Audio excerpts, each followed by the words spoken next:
Good morning everyone. আমাকে দেখে বুঝতেই পারছো যে আমি এখনও ঘুম থেকে জাস্ট উঠলাম।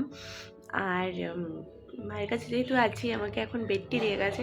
সকাল থেকে অনেকটা বেলা হয়ে গেছে, এখন প্রায় 10টা বাজে। তো চলো এখন চাটা খেয়ে নিয়ে তোমাদের সঙ্গে একটু দেখা করতে এলাম। শ্বশুরবাড়িতে থাকলে সত্যি কথা বলতে সকালবেলা এত চাপ থাকে কাজের, মানে ওইভাবে আলাদা করে চা খাওয়া হয় না। সকাল সকাল আমাকে ভাত খেয়ে নিতে হয়, তারপর অনেক কাজ থাকে। তো সেই জন্য আজকে চাটা বেশ শান্তি করে খেলাম। চা খাওয়ার পরে খাটের মধ্যেই কিন্তু ব্রেকফাস্ট চলে এসেছে। আমার অবস্থা দেখো, ব্রাশ করে আমি আবার খাটেই চলে এসেছি। চলো এখন ব্রেকফাস্টটাও করে নিই। ব্রেকফাস্টে ছিল রুটি আর তড়কা, আর আমার না বেশি পরিমাণে তরকারি ঝোল এগুলো একদম ভালো লাগে না। তো অল্প একটুখানি তড়কা দিয়ে রুটি খেয়ে নিলাম, আর তারপরে দেখো আমি খাটটা একটুখানি গুছিয়ে নিলাম। কারণ ভাবলাম যে এখানে এসে সবসময় তো বসেই আছি, ভালো লাগছে না বসে থাকতে। তাই খাটটা ঝটপট করে গুছিয়ে নিলাম, এরপরে স্নান করে নেব।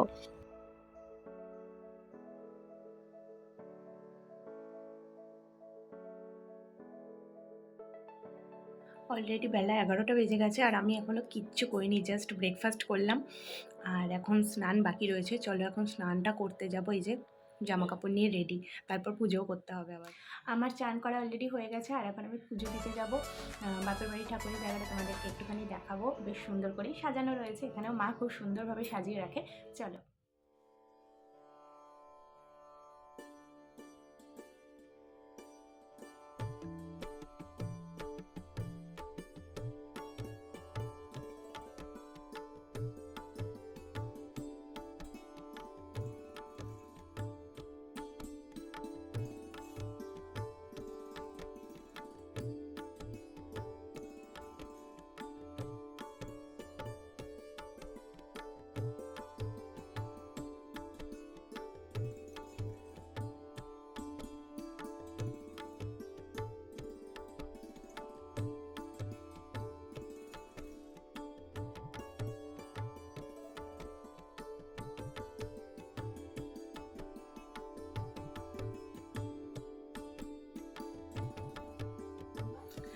আমার পুজো কমপ্লিট হয়ে গেছে, আর এখন দেখো এই যে আমাদের পুচুনিটা এখানে এসে শুয়ে আছে।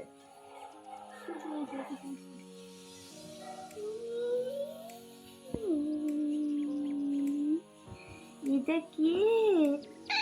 এটা কি? কে এটা?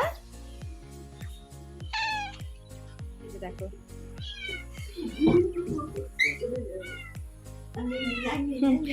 মা মা বারান্দার দরজা খুলেছে, আর এই যে দেখো ওখানে গিয়ে বসে আছে। অবস্থা দেখো, ও বেরোবে। ওকে সকালে একবার ঘোরানো হয়ে গেছে বারান্দায়।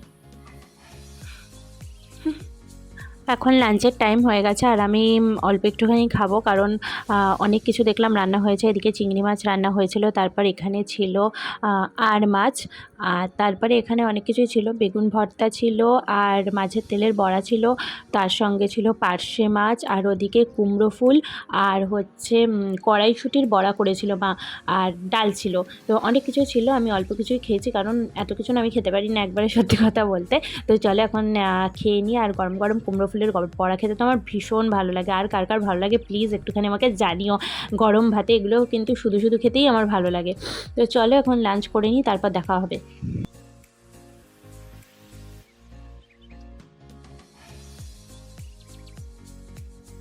লাঞ্চ করে একটুখানি রেস্ট নিয়ে আমি এখন শ্বশুরবাড়ি আসবো বলে বেরিয়ে পড়েছি, কারণ আজকে এসে কিছু কাজ আছে এখানে। তারপরে এই যে দেখো আমি বাসে উঠে পড়েছি, তারপর কালকে থেকে আবার স্কুল শুরু হয়ে যাবে। তো মার কাছে দুটো দিন একটুখানি কাটিয়ে এলাম, শনি রবি, মানে এরকম হাফ হাফ বলতে পারো। আর এই যে স্টেশনে চলে এসেছি, আর স্টেশনে আসা মানে আমাকে প্রত্যেক দিন দৌড়াতে হয়। এখন ট্রেন ধরতে যাবো, 13 নম্বরের ট্রেন দিয়েছে। আর এই যে আমি চলে এসেছি, পুরো ঘেমে গেছি দেখো, এখনও হালকা হালকা এদিকে ঠান্ডা আছে, কিন্তু ঘেমে গেছি। তারপর নেমেই ফুল কিনে নিলাম, কালকে যেহেতু সোমবার। আর আসার পথে দেখো এইখানে না সুন্দর একটা বাড়িতে এত গাঁদা ফুল লাগিয়েছে, এত ভালো লাগছিল, তাই ভাবলাম একটু ভিডিও করে নিই। কেমন ঘুরলে দীঘা? ভালো, খুব ভালো। ঠিক আছে, তাড়াতাড়ি ফ্রেশ হয়ে নাও। এখন দেখো এই যে রাত্রি 10টা বাজে।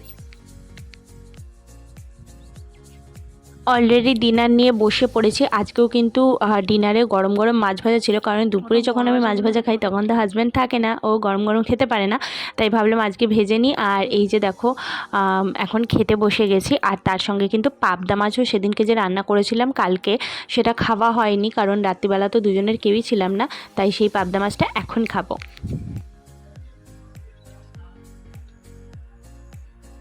বেচারা খুব টায়ার্ড, অবস্থা দেখো না।